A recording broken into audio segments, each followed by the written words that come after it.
Hello students, কেমন আছো সকলে? আশা করি সবাই খুব ভালো আছো। আজকের ক্লাসে আমরা আলোচনা করব ক্লাস 10 ভৌতবিজ্ঞান গ্যাসের আচরণ পার্ট 1 নিয়ে। তাহলে দেখো, আমাদের প্রথমে জানতে হবে হোয়াট ইজ গ্যাস। গ্যাস কি জিনিস? পদার্থের 3 রকম অবস্থা হয়। তাহলে আমি বলতে পারি পদার্থর সাধারণত 3টে অবস্থা। কি কি? কঠিন, তরল এবং গ্যাসীয়। দ্যাট ইজ সলিড, লিকুইড আর গ্যাস। তাহলে সলিড বা কঠিন পদার্থ,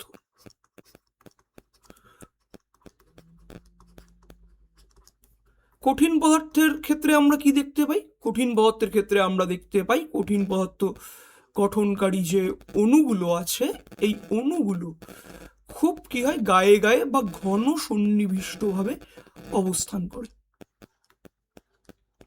তাহলে এই অণুগুলো যখন ঘন সন্নিবিষ্টভাবে অবস্থান করছে, তখন এদের মধ্যে ক্রিয়াশীল কি হচ্ছে? অন্ত আণবিক আকর্ষণ বল।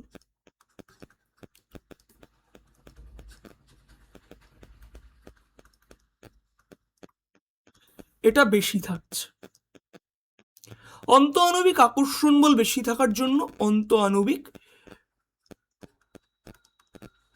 দূরত্ব কম থাকছে। তাহলে অন্ত আণবিক আকর্ষণ বল বেশি, অন্ত আণবিক দূরত্ব কম, যার ফলে এরা কি ঘন সন্নিবিষ্টভাবে অবস্থান করছে। তার জন্য কঠিন পদার্থে কি আছে? আমার একটা আকৃতি বা শেপ বর্তমান আছে, একটা নির্দিষ্ট আয়তন আছে। এরপরে আমাদের পদার্থের দ্বিতীয় অবস্থা, দ্যাট ইজ তরল পদার্থ।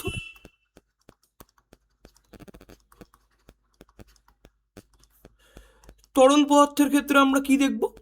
যে এই অণুগুলো একটু দূরে দূরে দূরে দূরে অবস্থান করবে। তাহলে তরল পদার্থ গঠনকারী যে অণুগুলো আছে, এই অণুগুলো তুলনামূলক দূরে অবস্থান করছে। তাহলে স্পষ্টত আমরা বলতে পারি যে এদের কি অন্ত আণবিক আকর্ষণ বল তুলনামূলক কম।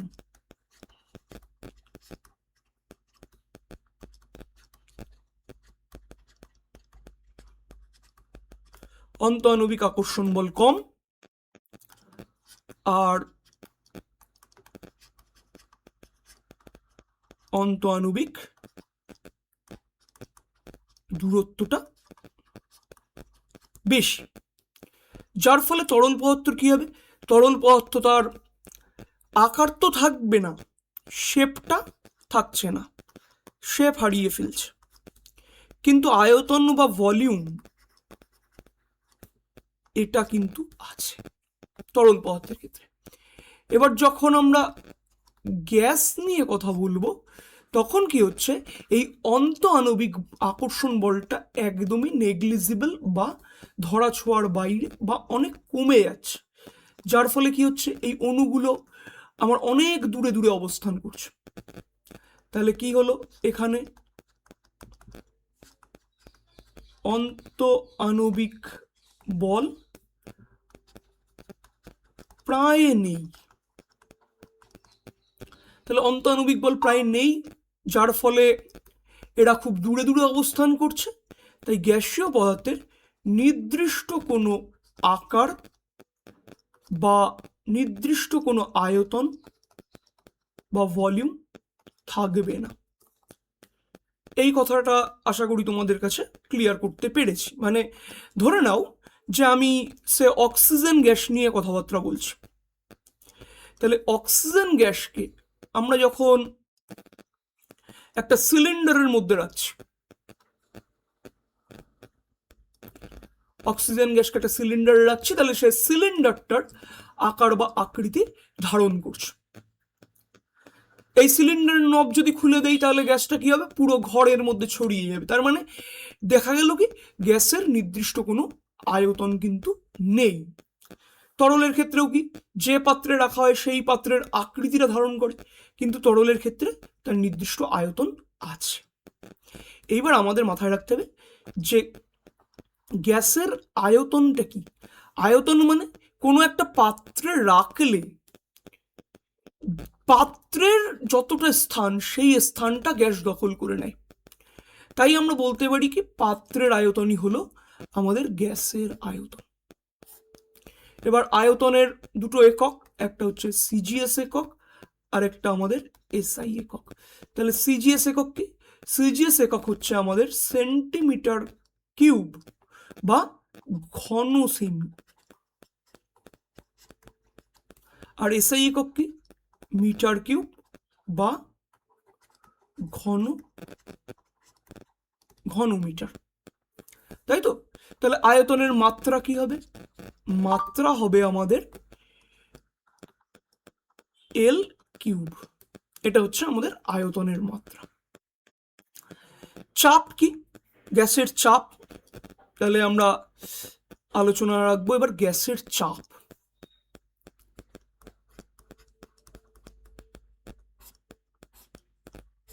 চাপ কাকে বলে? ধরে নাও আমি একটা কন্টেইনার নিচ্ছি, যে এই একটা কন্টেইনার আছে, এই কন্টেইনারের মধ্যে কি হচ্ছে, এই কন্টেইনারের মধ্যে আমার গ্যাসের অণুগুলো আছে। তাহলে এরকম ভাবে আমাদের অনেকগুলো অণু কন্টেইনারটার মধ্যে বর্তমান। তাহলে কন্টেইনারের মধ্যে গ্যাসের অণুগুলো যখন থাকছে, এই গ্যাসের অণুগুলো বিভিন্ন দিকে কি হয়, নানা রকম বেগ নিয়ে চলাচল করে।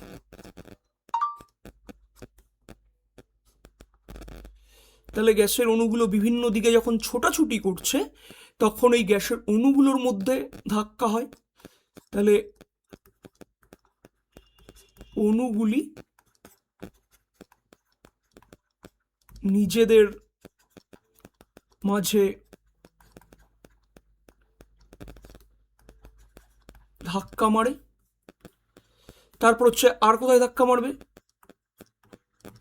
পাত্রের দেওয়ালেও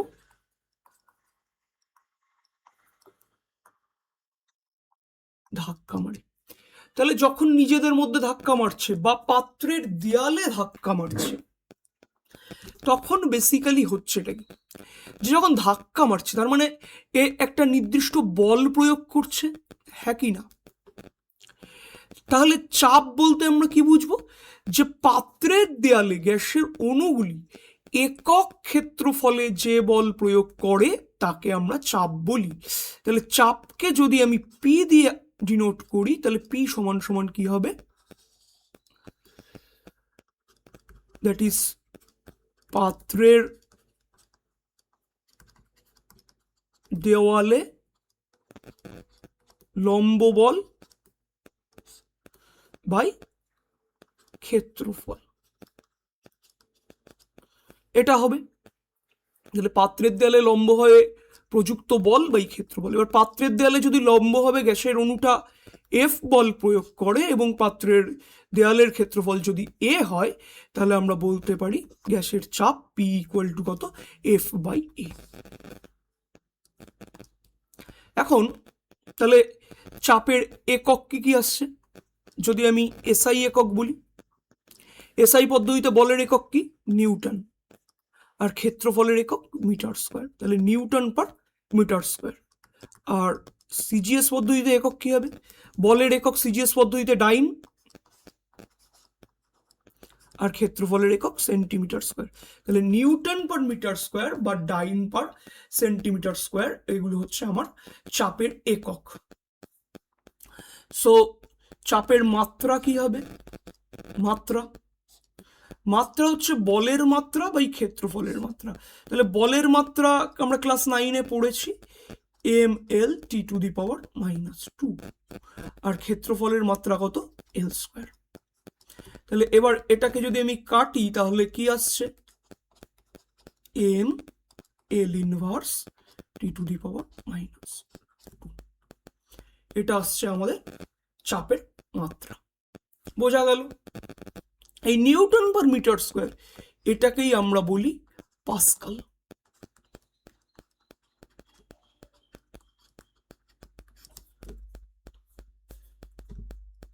তাহলে গ্যাসের চাপ সম্পর্কে আমাদের একটা ধারণা পাওয়া গেল।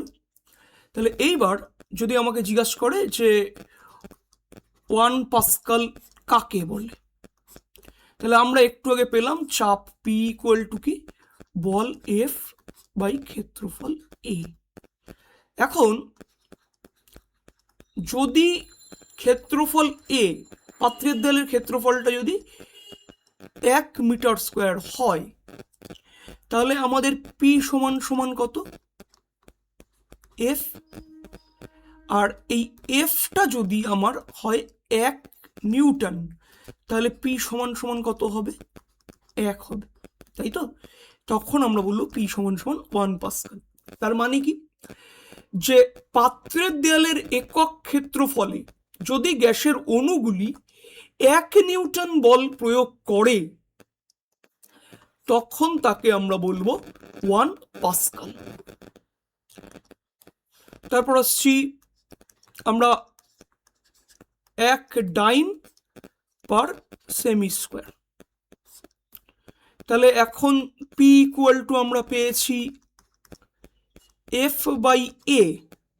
এবারে এই এফটা যদি আমার 1 ডাইন হয় আর এটা যদি 1 সেন্টিমিটার স্কোয়ার হয়, তাহলে পি ইকুয়াল টু আমার আসছে 1 ডাইন পার সেন্টিমিটার স্কোয়ার। তার মানে কি, যে পাত্রের 1 সেন্টিমিটার স্কোয়ার ক্ষেত্রফলের উপর যদি গ্যাসের অণুগুলি 1 ডাইন বল প্রয়োগ করে, তখন গ্যাসের চাপকে আমরা বলবো 1 ডাইন পার সেন্টিমিটার স্কোয়ার। আশা করি এই অবধি কথা তোমাদের কাছে ক্লিয়ার হয়েছে, রাইট? তাহলে এইবার আমাদের আবার এই জায়গাটায় ফিরে আসি। এবার বায়ুমণ্ডলের চাপ, বায়ুমণ্ডলের চাপ কোন যন্ত্রের সাহায্যে পরিমাপ করা হয়? বায়ুমণ্ডলের চাপ আমরা পরিমাপ করি ব্যারোমিটার নামক যন্ত্রের সাহায্যে। ক্লাস 9-এ আমরা পড়েছি যে কোনো একটা চোঙাকৃতি পাত্রের এইচ হাইট অবধি যদি আমার তরল থাকে, তাহলে সেই তরল বা লিকুইডের প্রেশার কত হবে? প্রেশার পি ইকুয়াল টু হবে এইচ ডি জি, যেখানে আমাদের একটু ভুল রয়েছে এখানে,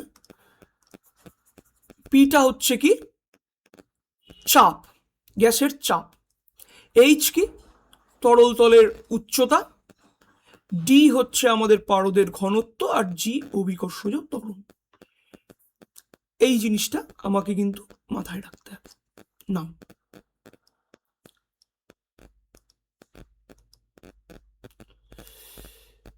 এইবার কোনো একটা আবদ্ধ পাত্রে যদি আমাকে গ্যাস রাখা হয়, তাহলে গ্যাসের চাপটা আমরা মাপবো কোন যন্ত্রের সাহায্যে? ম্যানোমিটার নামক যন্ত্রের সাহায্যে মাপব। তাহলে যেমন এখানে একটা আমার পাত্র আছে যার মধ্যে গ্যাস রাখা হয়েছে, এবং এর সাথে দেখো একটা ইউ শেপড নল আমার যুক্ত করা হয়েছে। এই ইউ শেপড নলের 2 বাহুতে মানে উচ্চতার তারতম্য দেখে আমরা কি করি, যে পাত্রের মধ্যস্থিত গ্যাসের চাপকে পরিমাপ করতে পারি। যেমন প্রথম কেসটা দেখো, যে আমাদের কি হচ্ছে, গ্যাসের চাপটা, পাত্রের মধ্যে গ্যাসের চাপটা বেশি, তার জন্য কি হচ্ছে, ইউ নলের একটা বাহুতে যে H1 এই হাইটটা কি দ্বিতীয় বাহু H2 হাইটের থেকে বেশি। ভালো করে আমি একটু লেজার পয়েন্টার দিয়ে দেখাচ্ছি, যে এই জায়গায় যে হাইটটা আছে গ্যাসের, তার থেকে এই সাইডে আমার কি হচ্ছে, হাইটটা বেশি হচ্ছে। এর মধ্যে একটা ফ্লুইড দেওয়া থাকে এই ইউনলের মধ্যে, তাহলে ইউনলের এই ফ্লুইডে ফার্স্ট বাহুতে দেখো H1-এ ফ্লুইডের হাইট কম, সেকেন্ডটায় কি হাইট বেশি। তার মানে কি, গ্যাস অধিক চাপ প্রয়োগ করছে, যার ফলে ফ্লুইডটা কি হচ্ছে, বাহিত হয়ে দ্বিতীয় নলটায় আমার উচ্চতাটা বাড়িয়ে দিচ্ছে।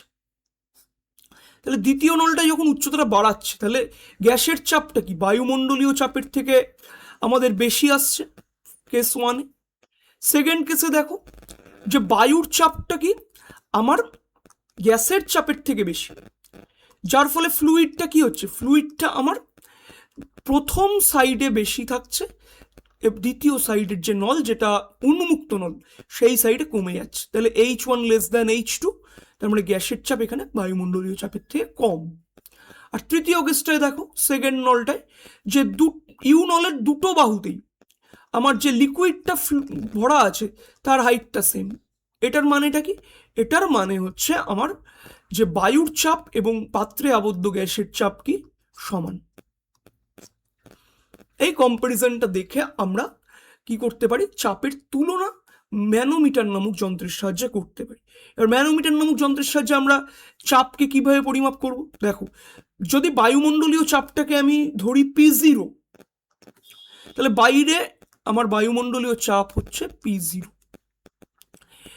আর সেকেন্ড বাহু দ্বিতীয় বাহুতে এক্সট্রা হাইট কত আমার H1, ফ্লুইডের গ্যাসের চাপ বেশি, তাহলে সেকেন্ড বাহুতে আমার হাইটটা বেশি হচ্ছে H1, তাহলে H1 হচ্ছে আমার হাইট ডিফারেন্স। তাহলে এই হাইট ডিফারেন্স ইন্টু আমাদের কি ডি ইন্টু জি, ডি হচ্ছে পারদ বা যে ফ্লুইডটা ভরা হয়েছে তার ঘনত্ব, আর জি হচ্ছে আমাদের অভিকর্ষীয় ত্বরণ। তাহলে এক্ষেত্রে আমার আসছে পি ইকুয়াল টু কত, P0 প্লাস H1 ডিজি। আর সেকেন্ড কেসটায় দেখো যে বায়ুর চাপ বেশি, যার ফলে কি হচ্ছে পারদের ফ্লোটা কিন্তু গ্যাস চেম্বারের দিকে হয়েছে, তার মানে এইখানে হাইট কমে গেছে। কতটা পরিমাণ কমেছে, H2 পরিমাণ কমেছে। তাহলে এখন কত হবে, এখন বায়ুমণ্ডলের চাপ P0 সমান সমান গ্যাসের চাপ প্লাস পারস্তম্ভের চাপ, তাহলে গ্যাসের চাপ P কি হচ্ছে P0 মাইনাস H2 ডিজি। এই কথাগুলো কিন্তু আমাকে একটু খেয়াল রাখতে হচ্ছে, রাইট। নেক্সট আমাদের আসছে বয়েলের সূত্র। তার আগে আমরা আরেকটা জিনিস জেনে নেব, যে একটা কনসেপ্ট যেটা আমাদের গ্যাসের চ্যাপ্টারে প্রায়শই আসে, STP or NTP.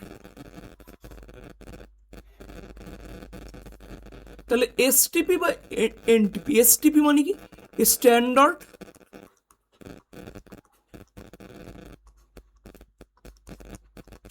Temperature and pressure, আর এনটিপির ফুল ফর্ম কি, নর্মাল টেম্পারেচার অ্যান্ড প্রেশার। তাহলে এসটিপি বা এনটিপির ডেফিনেশন কি, যে আমরা বলতে পারি যে 0 ডিগ্রি সেন্টিগ্রেড উষ্ণতায় 45 ডিগ্রি সমুদ্র অক্ষাংশে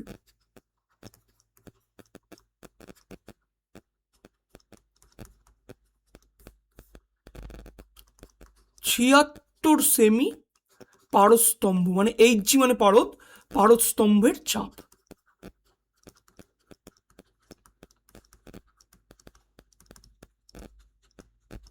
এটাকে আমরা বলছি এসটিপি বা এনটিপি। তাহলে এটা হলো আমাদের এসটিপির ডেফিনেশন।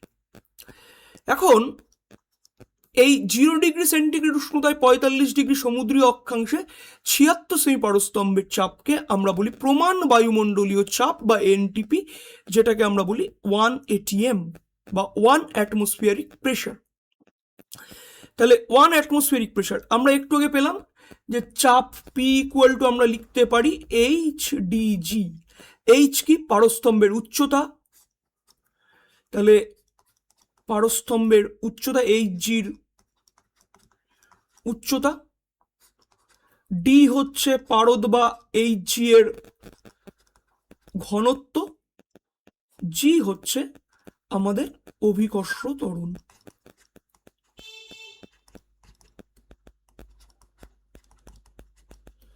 তাহলে আমরা এখানে বলতে পারি H D G.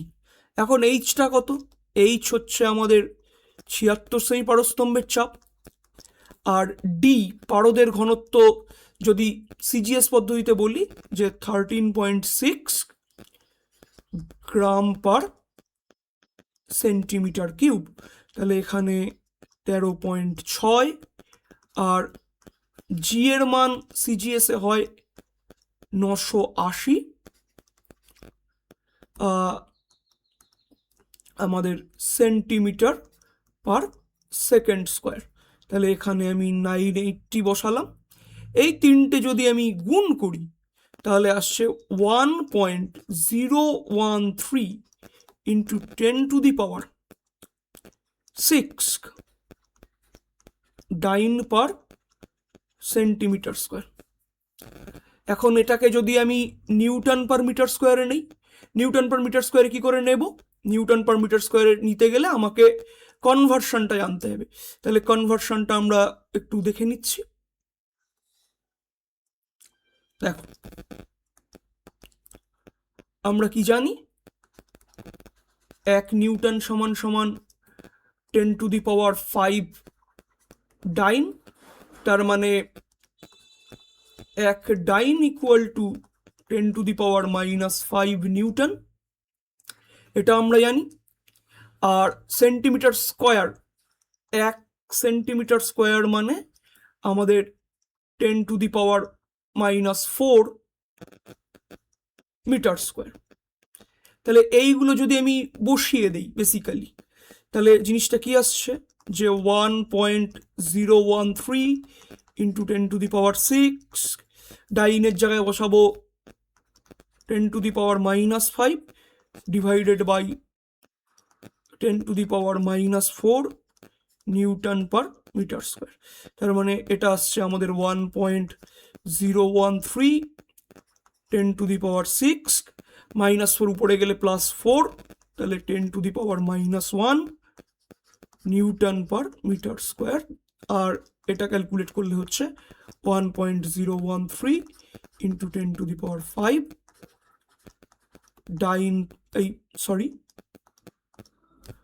Newton per metre square. তাহলে আমরা যে ডেটাটা পেলাম সেটা আমরা কি পেয়েছি যে 1 ATM ইকুয়াল টু 1.013 ইন্টু 10⁶, ডাইন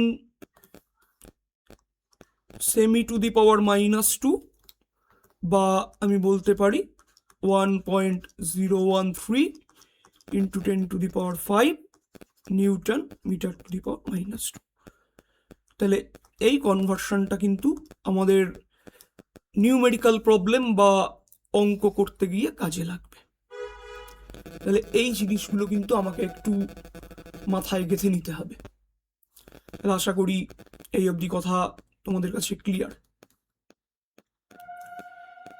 তাহলে এইবার আমরা আলোচনায় যেটা আসবো সেটা হচ্ছে কি বয়েলের সূত্র। তাহলে বয়েলের সূত্র বেসিক্যালি কি বলছে? স্থির উষ্ণতায় নির্দিষ্ট ভরের কোনো গ্যাসের আয়তন ওই গ্যাসের চাপের সাথে ব্যস্তানুপাতে পরিবর্তিত হয়। দুটো কথা উল্লেখ করেছে, দেখো, স্থির উষ্ণতায় আর নির্দিষ্ট ভরের। যদি কোনো একটা সিলিন্ডারের মধ্যে, সাপোজ আমি একটু বলার চেষ্টা করছি যে মনে করো এই একটা সিলিন্ডার আছে এবং এই সিলিন্ডারটার মধ্যে আমার গ্যাস রাখা আছে আর এর উপর একটা পিস্টন রাখা আছে, এর মধ্যে এই গ্যাসের অণুগুলো রয়েছে। তাহলে এই অবস্থায় গ্যাসের ভর যদি আমার স্মল এম হয় আর উষ্ণতাটা যদি আমার ক্যাপিটাল টি হয়, যে দুটো কি আমার স্থির, এই দুটো আমার ফিক্সড। এবার কি করা হচ্ছে, বাইরে থেকে আমি পি চাপ দিচ্ছি, পি চাপ অ্যাপ্লাই করছি। তাহলে চাপ অ্যাপ্লাই করলে বেসিক্যালি কি হবে, চাপ অ্যাপ্লাই করলে আমাদের পিস্টনটা নিচে নেমে যাবে। যত আমি চাপ বাড়াবো পিস্টনটা নিচে আসছে। তাহলে দেখো গ্যাসটা আগে যতটা জায়গা দখল করেছিল এখন কি ততটা আছে, নেই, কিন্তু এখনো কারা সেম আছে, গ্যাসের ভর এবং উষ্ণতা এই দুটো কিন্তু এখনো স্থির আছে। তার মানে আমি মাস এবং টেম্পারেচার, ভর এবং উষ্ণতা এই দুটোকে স্থির রেখে যদি চাপ বাড়াই তাহলে গ্যাসের আয়তন কি হয়ে গেল, কমে গেল। তার অর্থাৎ কি, যে চাপ বাড়ালে আয়তন কমছে, চাপ কমালে আমার আয়তন বাড়ছে।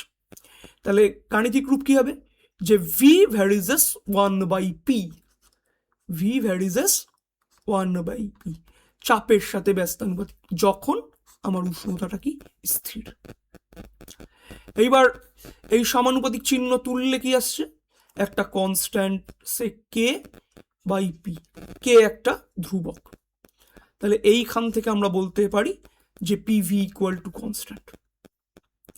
এইবার মনে করো যে আমাদের দুটো আলাদা আলাদা সিচুয়েশন আছে। যখন আমার টেম্পারেচার T1 তখন আমার চাপ P1, আয়তন আমার V1। যখন আলাদা টেম্পারেচার T2, চাপ আমার P2, আয়তন আমার V2। এইরকম আলাদা সিচুয়েশন থাকলে আমরা বলতে পারবো যে P1 V1 equal to P2 V2। তাহলে এটা কি, এটা হলো আমাদের বয়েলের সূত্রের গাণিতিক রূপ।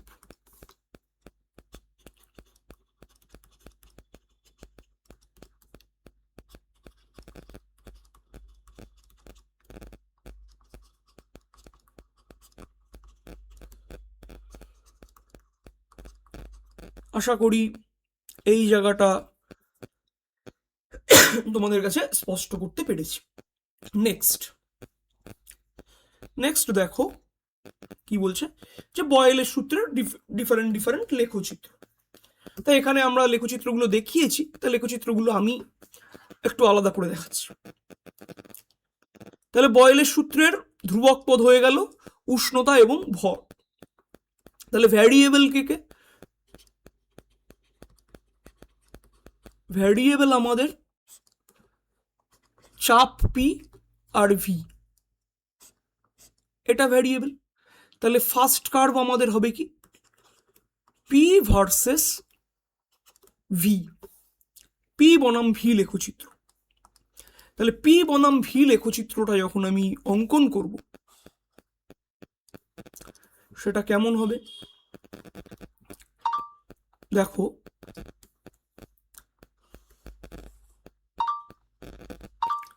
আমি ওয়াই অক্ষে পি প্লট করছি, এক্স অক্ষে আমি ভি প্লট করছি। লেখচিত্রটা আমার অনেকটা এরকম হবে। বেসিক্যালি বয়েলের সূত্রের গাণিতিক রূপ কি আসলো, পিভি ইকুয়াল টু কনস্ট্যান্ট। এবার একটা পি একটা ভ্যারিয়েবল, ভি একটা ভ্যারিয়েবল। আমাদের মাথায় রাখতে হবে যদি কোনো ইকুয়েশন আমার এরকম হয় যে দুটো ভ্যারিয়েবল এক্স এবং ওয়াই, এই x y equal to constant,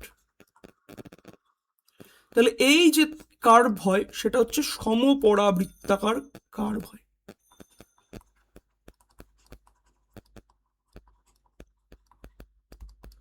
তাহলে সমপরাবৃত্তাকার, বা এটাকে ইংলিশে আমরা বলতে পারি রেক্ট্যাঙ্গুলার হাইপারবোলিক কার্ভ।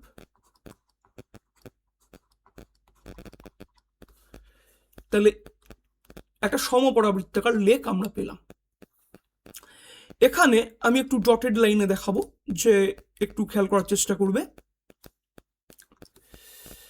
মনে করো দুটো পজিশন, এই একটা পজিশন, এখানে একটা চাপ আছে, এখানে আমার একটা চাপ আছে।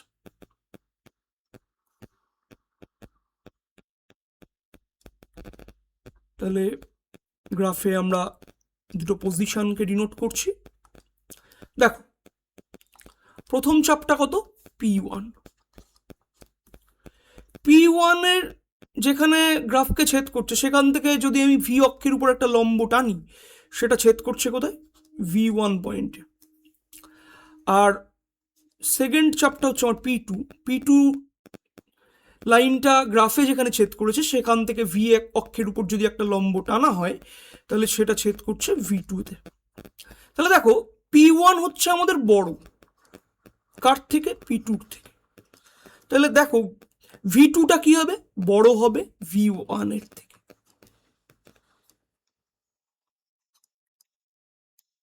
এই কথাটা কিন্তু আমাদেরকে একটু মাথায় রাখতে। তাহলে এটা দাঁড়ালো P ভার্সেস 1/V কার্ভ, এই P ভার্সেস V কার্ভ। এবার মাধ্যমিক পরীক্ষায় আগে একবার এসেছিল যে P ভার্সেস 1/V, সব ছাত্ররই কনফিউজড হয়েছে। তাহলে এই গ্রাফটা কেমন হবে, যে P ভার্সেস 1/V। তাহলে P ভার্সেস 1/V কার্ভ যদি আমি আঁকি,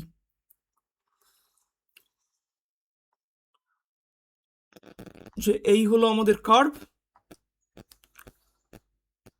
আমরা সিমিলারলি ওয়াই অক্ষে P এবং এক্স অক্ষে V দিচ্ছি।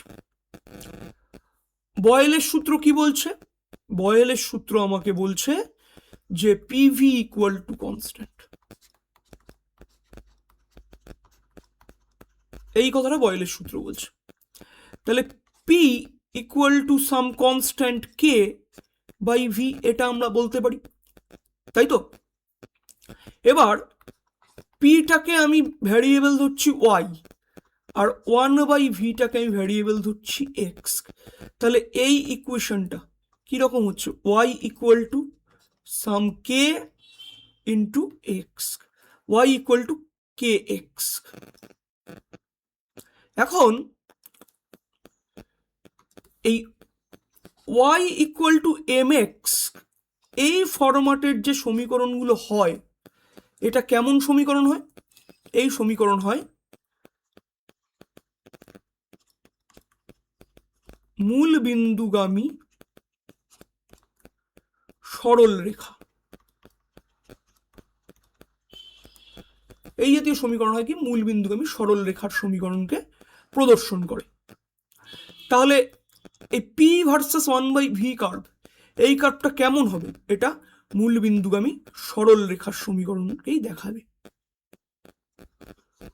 তাহলে এই রকম মূল বিন্দুগামী সরল রেখার সমীকরণ আমরা পাবো।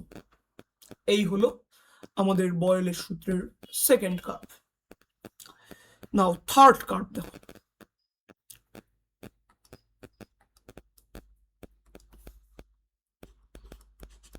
PV versus P। তাহলে PV ভার্সেস P কার্ভ কেমন হবে, যদি PV ভার্সেস P কার্ভ আমাকে আঁকতে বলে,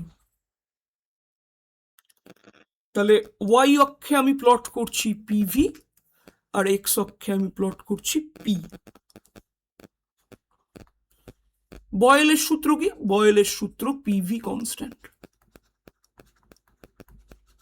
তার মানে কি, P এর মান বাড়লে V এর মান কমবে, কিন্তু এদের গুণফলটা একই থাকবে।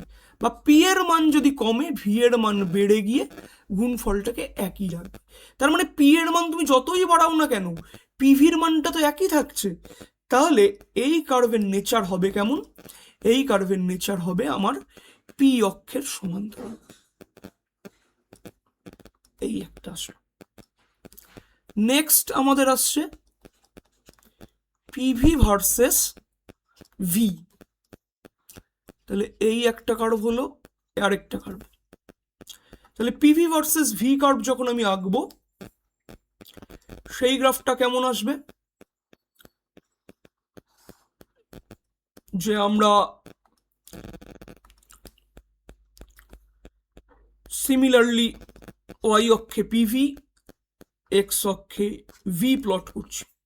তাহলে ভি এর মান বাড়াও বা কমাও যাই করো না কেন, তাতে কি হচ্ছে, পিভির মান তো একই থাকবে, তাহলে সেটাও আমার ভি অক্ষের সমান্তরাল চলে যাবে। এই হলো আমাদের বয়েলের সূত্রের কার্ভগুলো। এবার আমরা কিছু একটু স্পেশাল সিচুয়েশনের দিকে দেখব, যে বয়েলের সূত্রের লেখচিত্রের। দেখো এখানে দুটো লাইন টানা হয়েছে, আমি একটা জিনিসই বোঝার চেষ্টা করবো যে কে বড়, T1 বড় না T2 বড়। তাহলে এটা বুঝবো কি দিয়ে? একটা কাজ করো না, এখানে একটা লাইন টান, যদি চাপ একই রেখে আমি গ্যাসের উষ্ণতাকে বাড়াতে থাকি, তাহলে তোমাদের কমন সেন্স কি বলে যে পিস্টনটাকে ঠেলে উপরের দিকে তুলবে। তাহলে পিস্টনকে ঠেলে উপরের দিকে তুললে আয়তন কি হয়ে যাচ্ছে, বেড়ে যাচ্ছে না? তাহলে এইখানে দেখো চাপ একই রাখছি, একই রেখে T1 উষ্ণতায় আমার আয়তন হচ্ছে যদি V1 হয়, T2 তে আয়তন হচ্ছে আমাদের V2। তাহলে চাপ একই রেখে উষ্ণতা বাড়ালে আয়তন কি হয়েছে, বৃদ্ধি পাচ্ছে। তার ফলে আমি বলছি যে T2 গ্রেটার দেন T1। আর একইভাবে যদি পিভি ভার্সেস পি কার বাকি, তাহলে পি তো একই থাকছে কিন্তু T2 তে ভি বেড়ে যাচ্ছে, যার ফলে পিভির মান বৃদ্ধি পাচ্ছে।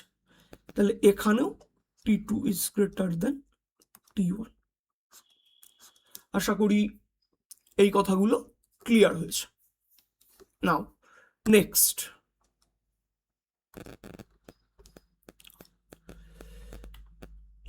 আমাদের আসছে যে বয়েলের সূত্র থেকে চাপ এবং ঘনত্বের মধ্যে ধারণা। খুব ইম্পর্টেন্ট কোশ্চেন। দেখো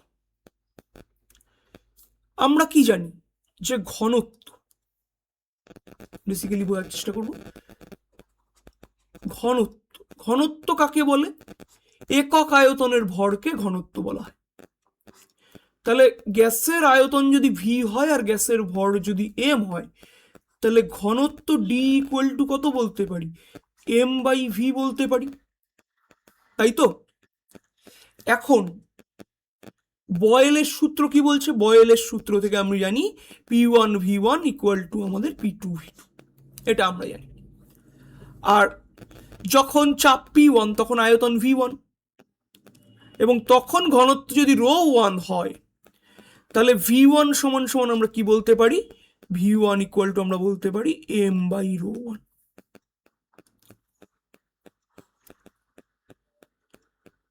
এটা আমরা বলতে পারি। আর V2 কে আমরা বলতে পারি M বাই ρ2। এবার জাস্ট আমরা মানটা বসিয়ে দিচ্ছি যে P1 ইন্টু V1 এর জায়গায় M বাই ρ1 আর V2 এর জায়গায় M বাই ρ2। তাহলে এই M আর এই M কেটে যাচ্ছে, তাহলে P1 by ρ1 equal to P2 by ρ2। আর এইখান থেকে আমি বলতে পারি যে sum P by ρ equal to constant, that means P is proportional to ρ।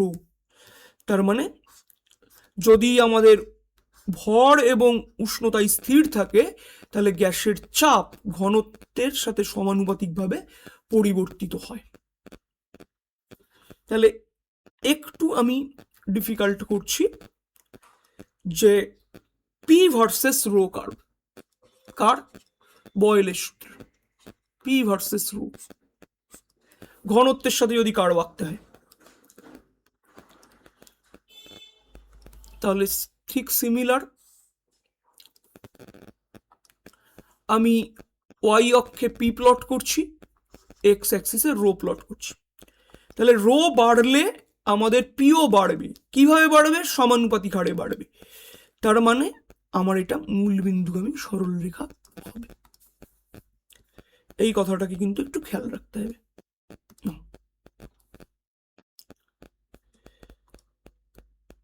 বলছে বেলুন ফোলানোর সময় চাপ এবং ঘনত্ব উভয়ই বাড়ে। হ্যাঁ, বেলুন যখন আমরা ফোলাই চাপও বাড়ে, আয়তনও বাড়ে। তাহলে এটা কি বয়েলের সূত্রকে মানছে না? কারণ বয়েলের সূত্র তো বলছে যে যদি চাপ বাড়ানো হয় আয়তন কমবে, তাহলে এখানে চাপও বাড়ছে আয়তনও বাড়ছে। দেখো এখানে বয়েলের সূত্র উল্লঙ্ঘিত হয় না। কেন? যখন তুমি ফু দিয়ে বেলুন ফোলাচ্ছ তখন কি হচ্ছে, তুমি বেলুনের মধ্যে গ্যাসের ফ্লো বাড়াচ্ছ। গ্যাসের ফ্লো বাড়াচ্ছ মানে গ্যাসের ভর বৃদ্ধি হচ্ছে, তাহলে ভর বৃদ্ধি পাচ্ছে। কিন্তু বয়েলের সূত্রে কি বলছে, ভর স্থির থাকবে।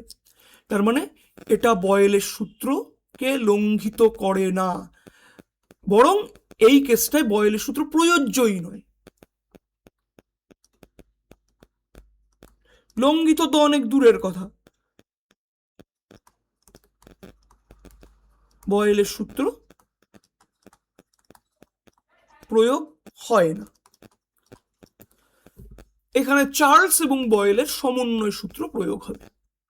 ওকে, তাহলে এই অবধি কথাবার্তা যা বলেছি তোমাদের কাছে আশা করি ক্লিয়ার হয়েছে।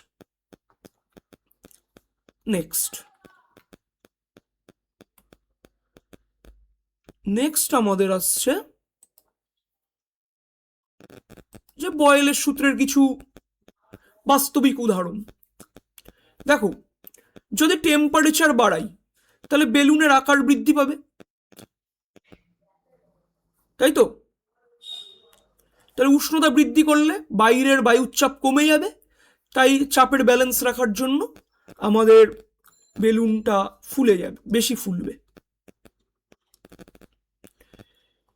দেখো গভীর হ্রদের তলদেশ থেকে আমরা এইভাবে বুদবুদ উঠতে দেখি, জলের বুদবুদ উঠছে, তাহলে নিচে বুদবুদটা ছোট, যত উপরে উঠছে বুদবুদের আকারগুলো বড় হচ্ছে না? দেখো নিচে ছোট, যত নিচে যাচ্ছি তত একদম ছোট, উপরের দিকে বড় হচ্ছে। তাহলে উপরের দিকে কেন বড় হচ্ছে? দেখো গ্যাসের বাইরে কি হচ্ছে, বাইরে বায়ুমণ্ডলীয় চাপ আছে যেটাকে আমরা পি এটিএম দিয়ে লিখছি, আর নিচে কি হয়, জলের চাপ যেটাকে আমরা পি ওয়াটার দিয়ে লিখছি। তাহলে এই নিচের বুদবুদের উপর চাপ বেশি পড়ছে। কেন? জলের গভীরতা বাড়ছে, চাপ বাড়বে। কারণ পি ওয়াটার এটা মানে কি, গভীরতা জলের ঘনত্ব ইন্টু অভিকর্ষীয় ত্বরণ এইচডিজি। এবার গভীরতা এইচ তো যত নিচে যাবো তত বাড়বে, তারপরে নিচে গেলে চাপ বাড়বে, নিচে গেলে চাপ বাড়ছে তাহলে আয়তন কমছে। যখন বুদবুদগুলো উপরে উঠছে তাহলে গভীরতাটা কমে যাচ্ছে, জলের চাপ কমছে, বুদবুদের উপর মোট চাপ কমছে, তাহলে বুদবুদের উপর মোট চাপ কমা মানে বুদবুদের আয়তনটা তখন বৃদ্ধি পাবে। বলছে বায়ুপূর্ণ বেলুনকে যদি চাঁদে নিয়ে যাই তাহলে কি ঘটবে? দেখো বায়ুপূর্ণ বেলুনকে যদি চাঁদে নিয়ে যাওয়া হয়, চাঁদে কি অ্যাটমসফিয়ারিক প্রেশার একদমই লো, তাহলে অ্যাটমসফিয়ারিক প্রেশার লো থাকার কারণে কি হবে, যে বাইরের চাপটা শূন্য, তাহলে গ্যাসের ভিতরের চাপ আরো বাড়বে, যার ফলে বেলুনটা একসময় ফেটে যাবে আয়তন বৃদ্ধির কারণে। এগুলো হচ্ছে আমাদের এক্সাম্পল কার্ড বয়েলের সূত্রের। আশা করি এই জায়গাটা তোমাদের কাছে ক্লিয়ার হয়েছে। নেক্সট আমাদের আরেকটা ইম্পর্টেন্ট টপিক, যে চার্লসের সূত্র।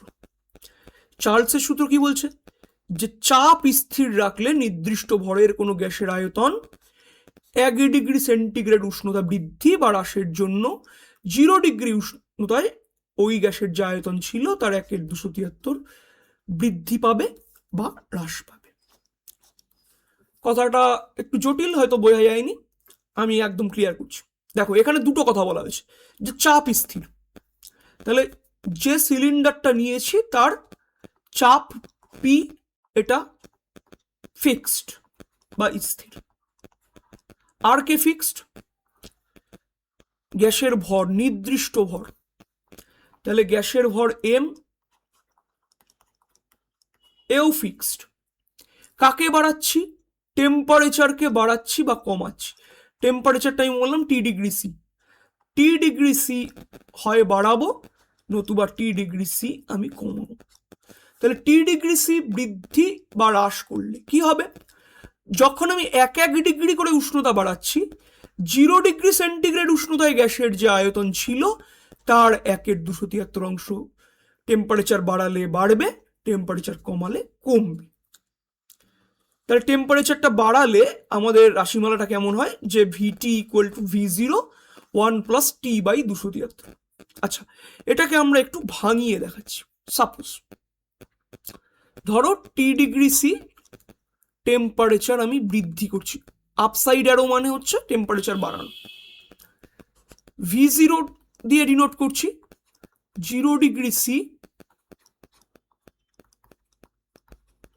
উষ্ণতায়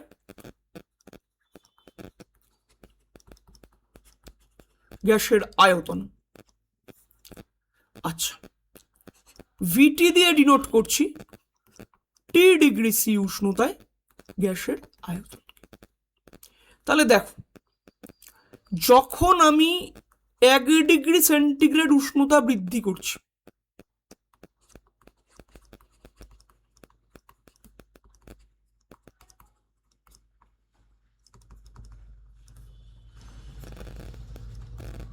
আয়তন কত হবে? আগে ছিল V0, বলেছে যেটা 0°তে থাকবে তার 1/273 বাড়বে, তাহলে V0 ইন্টু 1/273, এটা হলো। 2°C করছি, প্রতি 1° বাড়লে 1 করে বাড়বে, তাহলে আয়তন এখন কত হবে? V0 প্লাস V0/273 ছিল, আরও V0/273 অ্যাড হচ্ছে, তাহলে এটা হচ্ছে V0 প্লাস 2V0/273। এইভাবে 3°C করলে কত হবে? হয়ে যাবে V0 প্লাস 3V0/273। এইভাবে যদি T°C উষ্ণতা আমি বৃদ্ধি করতে থাকি, তাহলে জিনিসটা কি দাঁড়াচ্ছে? V0 প্লাস TV0/273, এটা আমাদের আসছে। তাহলে এটা কি? এটা T°C আয়তন না? তাহলে আমি বলতে পারি যে VT equal to V0 common now, within bracket পড়ে থাকছে 1 প্লাস T/273। তাহলে T° উষ্ণতা বৃদ্ধির ক্ষেত্রে এটা আসছে।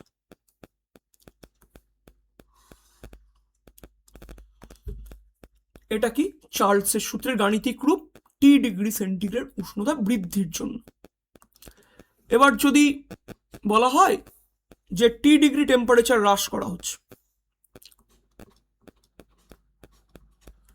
তাহলে একই কথা, যে 1°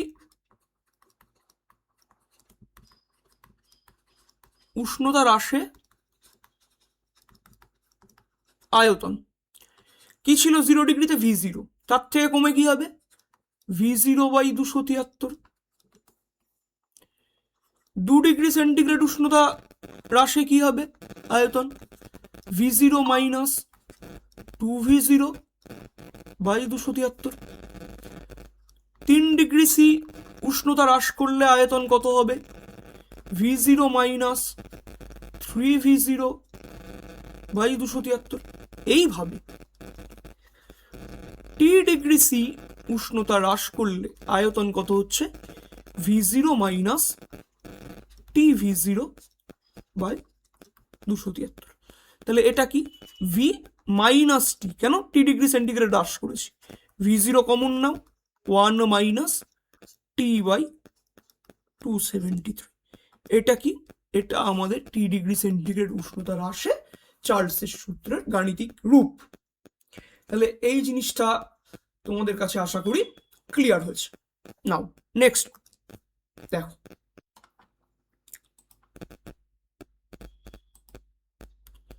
পরম শূন্য উষ্ণতার কনসেপ্ট।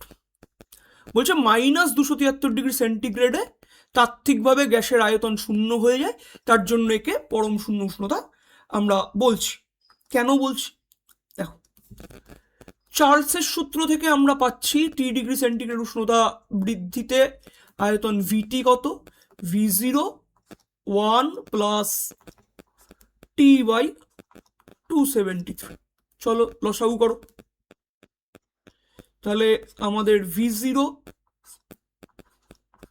273 থাকছে, এদিকে 273 প্লাস টি। তাহলে কমন 273টাকে একটু বাইরে লেখো, V0/273, তাহলে এখানে থাকছে 273 প্লাস টি, এটা থাকছে। এখন টিটাকে করো -273 ডিগ্রি।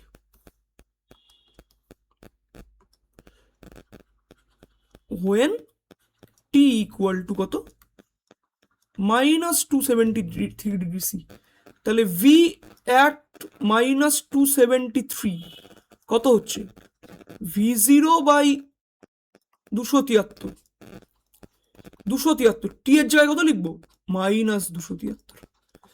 তাহলে কি আসছে, V0/273 গুণ 0, এটা করলে আমাদের হচ্ছে 0। তাহলে আমরা দেখতে পেলাম কি, যে -273 ডিগ্রি সেন্টিগ্রেড যে উষ্ণতা, এই উষ্ণতায় গ্যাসের আয়তনটা আমার কি হয়ে যাচ্ছে, শূন্য হয়ে যাচ্ছে, রাইট। আচ্ছা, এটা হয়তো একটু আমার পেছনে চলে যেতে পারে, তার জন্য এটাকে আমি একটু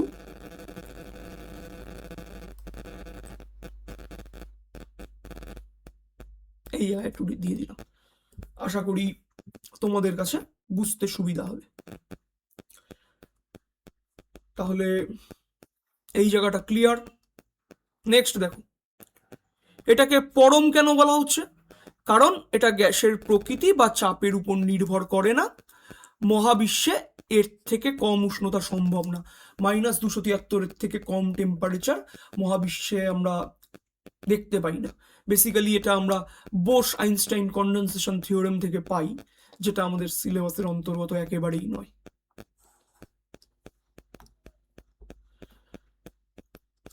তাহলে আশা করি পরম শূন্য উষ্ণতা কি, কেন একে পরম শূন্য বলা হচ্ছে, এটা তোমাদের কাছে ক্লিয়ার হয়েছে। নেক্সট,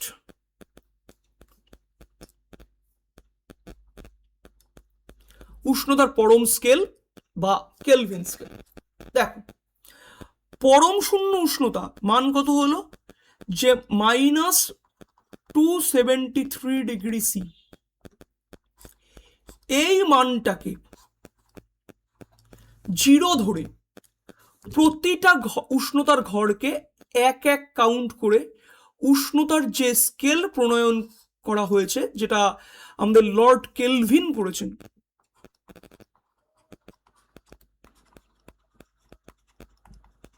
সেই স্কেলটাকে আমরা বলি পরম স্কেল, বা আমরা বলি Kelvin scale. Basically Kelvin thermometer বলা হয়। তাহলে কেলভিন থার্মোমিটারে নিম্ন স্থিরাঙ্ক কত, 0 কেলভিন, এটা কি নিম্ন স্থিরাঙ্ক।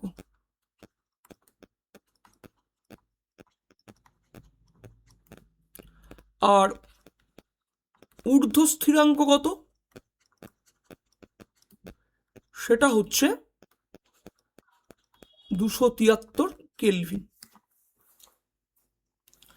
তাহলে একটা জিনিস আমাদের খেয়াল করতে হবে, যে সেলসিয়াস স্কেল এবং কেলভিন স্কেলের মধ্যে রিলেশনটা কি,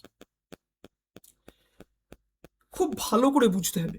আমরা কি বললাম, যে -273 ডিগ্রি সি, এটাকে আমরা বলছি 0 কেলভিন। তার মানে কেলভিন স্কেল সেলসিয়াস স্কেলের থেকে কতটা এগিয়ে, +273 ঘর এগিয়ে না, তাই তো।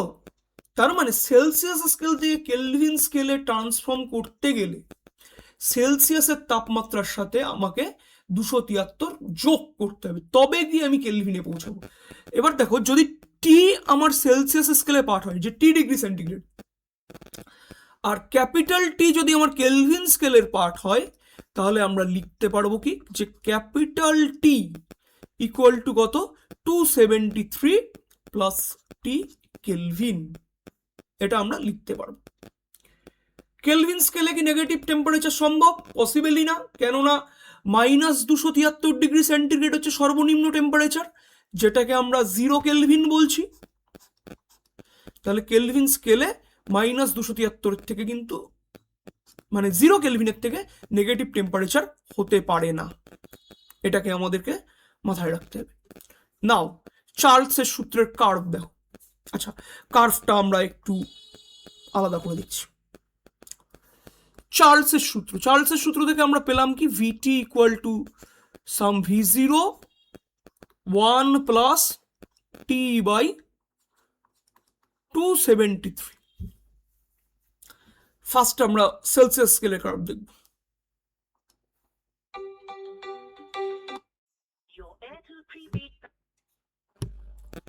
তাহলে সেলসিয়াস স্কেলের যখন আমরা কার্ভ দেখব তাহলে বোঝার চেষ্টা করো।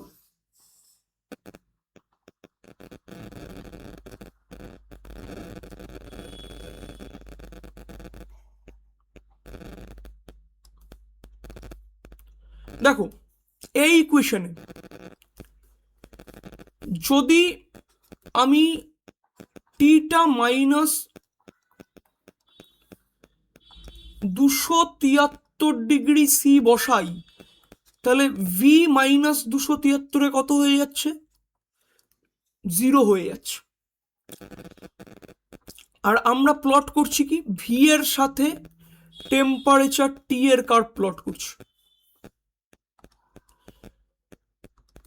তাহলে ইকুয়েশনটা দেখো, ভিটি কে যদি একটু ভাঙিয়ে লিখি তাহলে কি লিখতে পারি? V0 plus V0 by 273 into টি। এখন টিটা এক্স অ্যাক্সিসে আছে আর ভি আমার ওয়াই অ্যাক্সিসে আছে, তাহলে y equal to some m x plus c. এটা কি? এটা সরল রেখার সমীকরণ।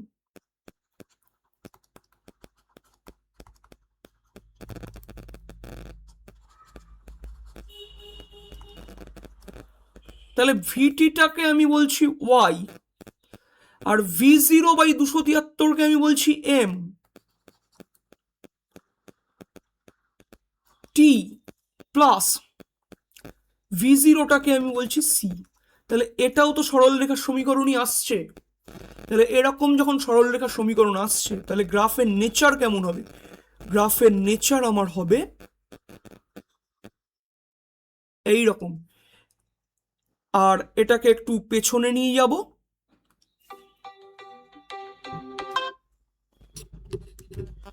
এটাকে আমি একটু পেছনে নিচ্ছি।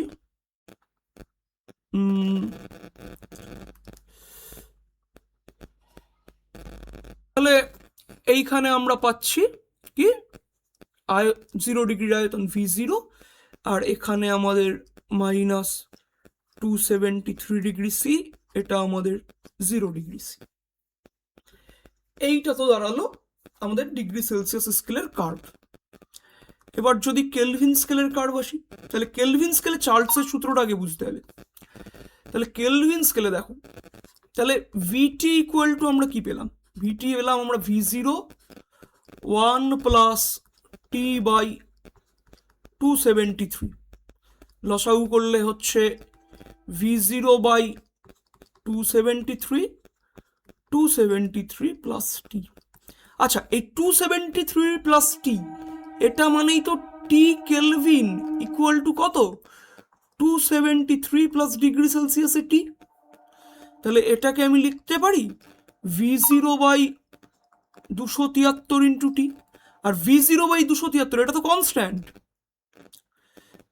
তাহলে ভি কেলভিন স্কেলে ভি ক্যাপিটাল টি ভ্যারিজেস কি? পরম শূন্য উষ্ণতা ক্যাপিটাল টি। আশা করি এই জায়গাটা ক্লিয়ার হয়েছে। তাহলে এই কার্ভটা যদি আমি আঁকি তাহলে এটা কি হবে? এটা মূল বিন্দু আমি সরল রেখা হবে।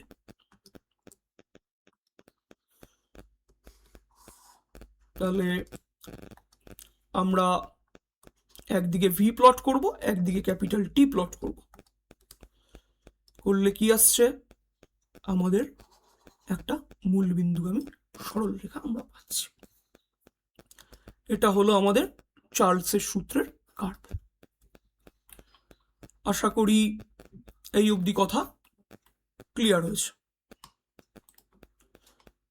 নাও নাও আমাদের আজকের লাস্ট কনসেপ্ট যদি আমি বলি তাও ভুল হবে না, যে বাস্তব গ্যাস কাকে বলে? যারা চার্লস বা বয়েলের সূত্র মানে না তাকে আমরা বাস্তব গ্যাস বলছি। আর আদর্শ গ্যাস কারা? যারা চার্লস ও বয়েলের সূত্র মেনে চলে। জেনারেলি সমস্ত গ্যাসই হলো বাস্তব গ্যাস। আমরা অক্সিজেন, হাইড্রোজেন, নাইট্রোজেন এগুলো যা দেখি এগুলো সবই কিন্তু বাস্তব গ্যাস। ঠিক আছে, নেক্সট ক্লাস থেকে আমরা গ্যাসের গতিতত্ত্বের স্বীকার্য পড়ব, তারপর পড়ব হচ্ছে গেলুসাকের গ্যাস আয়তন সূত্র পড়ব, অ্যাভোগাড্রো সূত্র পড়ব। এগুলো নিয়ে পরবর্তী ক্লাসে আলোচনা করা হবে। আজকের ক্লাসটা আমরা এই জায়গাটাতেই শেষ রাখছি, আবার পরে তোমাদের সাথে দেখা হচ্ছে।